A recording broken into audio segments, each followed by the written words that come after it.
Back with us on the SportsMax Zone. Retired English Premier League referee Mike Dean has moved to clarify why Marcus Rashford's goal in Manchester United's 2-1 win against Liverpool on Monday in the English Premier League was allowed to stand. In an article posted in the Daily Mail, Dean wrote, "First, the kick point, the moment a teammate plays the ball, is confirmed. Then the lines are laid. First, a 1 pixel line to the second last defender, then another 1 pixel line to the attacker at the point closest to the goal with which he can score. As VAR, I make sure it's all accurate, then lock it in." He continues, "Once they are locked in, the system will then flash up green for onside or red for offside. It's not subjective, it's factual. But last summer, changes were made so that if the lines are overlapping, it's onside. It's too close to call otherwise, and so the advantage is given to the attacker, as it was with Rashford at Old Trafford on Monday evening. Jesus' goal against Bournemouth was disallowed because there was no overlap of the lines." He finished up, "It was the same for Crystal Palace's Odsonne Edouard before Jeffrey Schlupp put the ball in the net against Aston Villa, and also for Brentford's Ivan Toney against Fulham.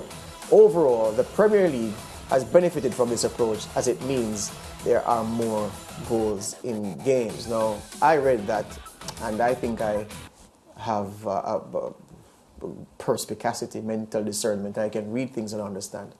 And even I was saying, what? So I'm asking a serious referee, retired though he is, still serious, former FIFA referee Peter Prendergast, to simplify what Mike Dean was attempting to say about why the Rashford goal was permitted and Jesus' goal was chalked off. Peter Prendergast, welcome back to the SportsMax Zone, sir. Good to speak to you. Yeah, man. Greetings to everyone. Welcome to good to be here. It's a long time I've seen you in this kind of setting. Excellent. I won't allow Lance to talk about the arm in their natural position today, okay? Right. There you go. All right, Peter. Basically, match it out for me, Peter, because I'm not. Mike Dean is confusing me. I thought I understood before he said he was simplifying it, and I'm at sea. Tell me what happened. Okay, it has been taught over decades that when in doubt, keep the flag down, give the benefit to the attacking team, and basically that is it. It's just that the English Premier League has adapted what FIFA has done for 500 years. Simply, if there is any doubt whether onside or offside, by the slimmest of margins, you give the advantage to the attacking team. That is all that is saying. All right. So then someone will say, well, if the advantage and the benefit of the doubt is given to the attacker, the two other examples he cited alongside the Rashford one, the Jesus goal for Arsenal and the Ivan Toney goal for Bournemouth, plus the Crystal Palace goal that Jeff Schlupp scored, those were similar to the Rashford goal. Why wasn't the attacker given the benefit of the doubt in that situation, or in those situations? The principle, I can give you the principle. Remember that these things are operated by human beings. Yes. Right? And that is something that we have to remember. VAR is a person who is using a computer to do these things, right? Based on images. So, whereas it is inconclusive, you give the benefit of doubt to the attacking team. If it is conclusive, then you stay with the decision as shown. It is really as simple as that. All right, if we look at the image on the TV, on your screen, Peter, this is the Rashford goal. Virgil van Dijk is the defender closest to him in white to his right. This seems to me and my untrained eye, never trained as a referee, looks as if he's even. But Mike Dean is saying, well, there was a situation where it was closer than that because there were lines overlapping. So is he talking about the VAR lines that are used specifically in the EPL? Is this how FIFA would do it at the World Cup with the same lines and the overlapping and the pixelating? Is that the same process FIFA would use? In other words, Peter, if this happened in the World Cup in Qatar, would the attacker be given the benefit of the doubt in this dead same scenario?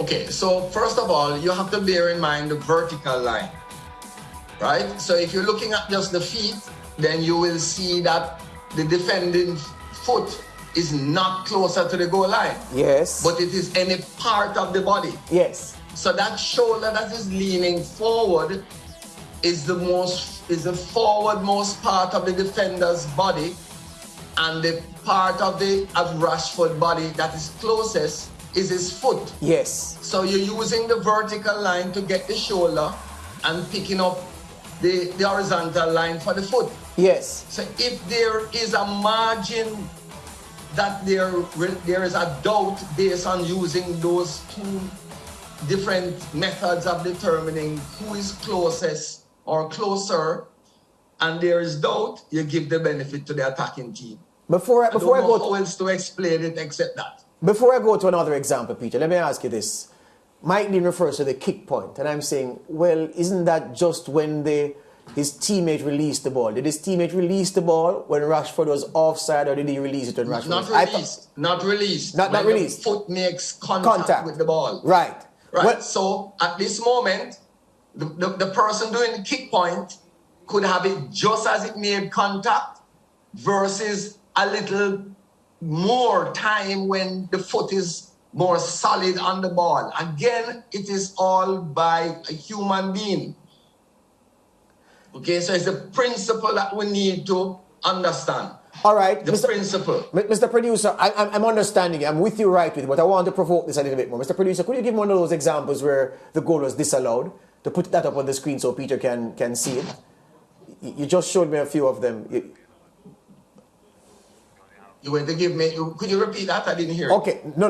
Okay, give me another Rashford. Give me another one apart from the Rashford one, Mr. Producer. Just bear with me, Peter. Producer is organizing himself to give us another image. Right, good. Okay, here we go.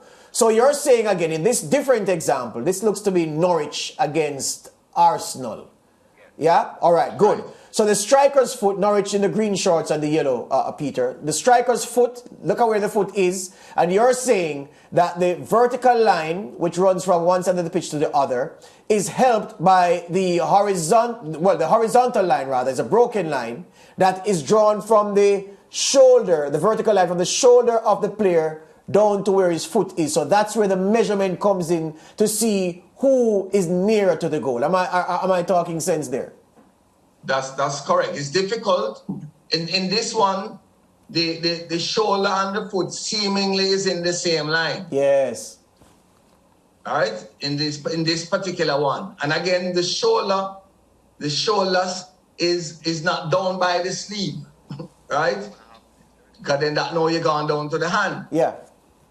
So, and if you look at the kick point again, is his foot now just touching the ball, or is his foot solid on the ball? Back to the human element. Mm-hmm.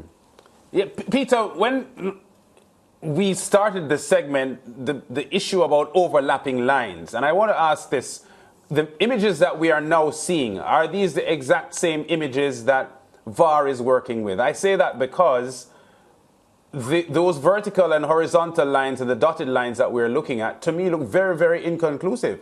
And if VAR is so scientific, I would suspect that it must be able to escalate the precision of the decision-making process. And to me, for me, to judge if the player's foot was in line with the defender's Lance, arm or shoulder, it looks like guesswork. It looks like guesswork to me. Again, Lance, you said VAR is very scientific. VAR is not scientific because VAR is a person. Okay. But so it's a matter of where that person sees the kick point at this little touch versus that, right? Those things make a big difference in the final decision. So it is back down to the human. And I want to make that very clear. It is not like you put a calculator in and you put 2 times 6 equals 12. You're going to get that all the time.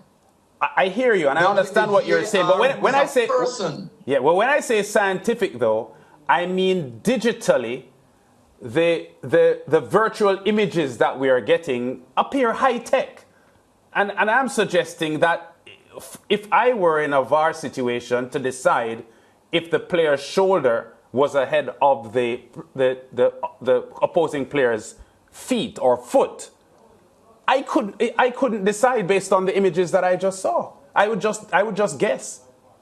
And I'm just saying, and if there is a doubt, you should keep the flag down and allow play to continue. That's the principle. Yeah, but you're saying the flag down. We're past the flag now. We're going to VAR now. So the flag issue is behind us. VAR is now reviewing the play, and we're looking at the digital images with the lines and so on. So to me, we are past the flag point when in real time.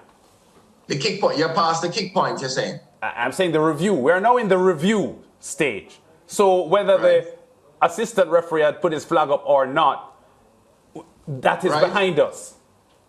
We have advanced the decision-making process now to VAR reviewing what we are seeing on screen and the digital images and the lines and so on.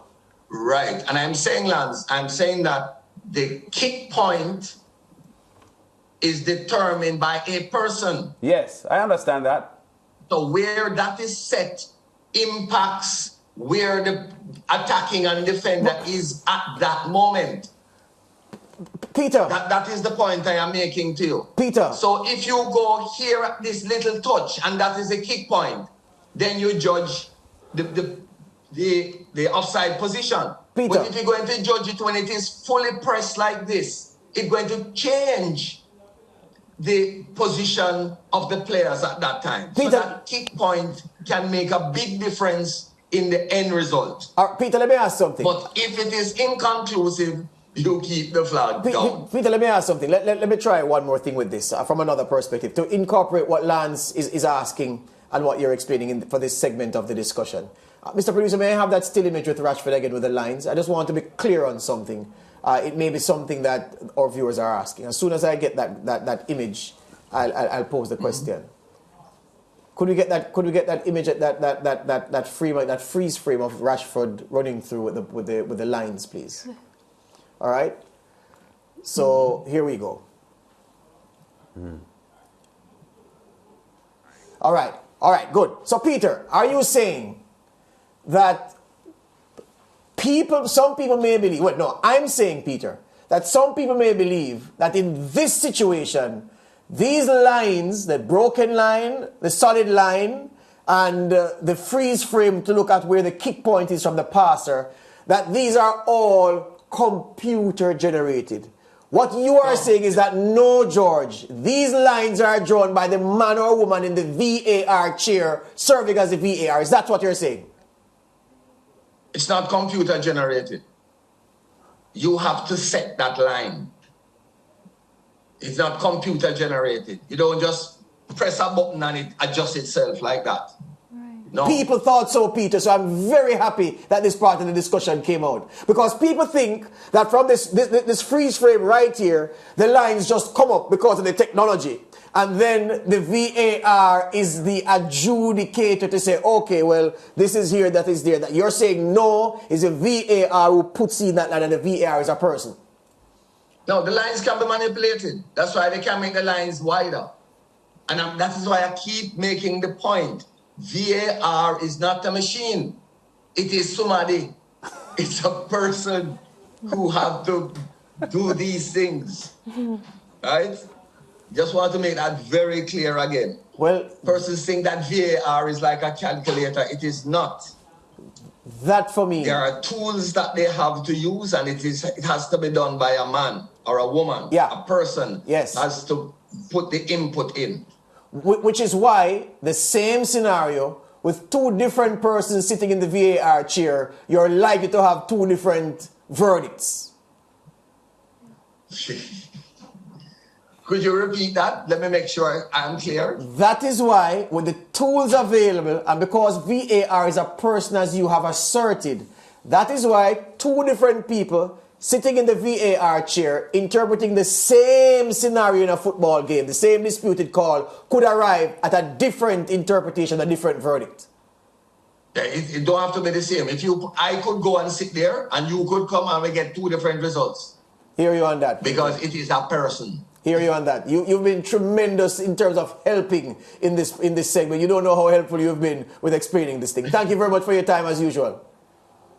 All right, take good care. All right, good. That's a former FIFA referee, Peter Prendergast. Eye-opening. Yeah, definitely. I thought so as well. I'm happy we had him on. Well, a discussion on the absence of local women's football in Jamaica coming up. And later, all the details from day 2 of the 60. Also remember, the Caribbean Senior Squash Championships is on your home of champions. We've already brought you the semi-finals and the finals of the individual events. And come this Saturday, we close out with the final day of the team competitions.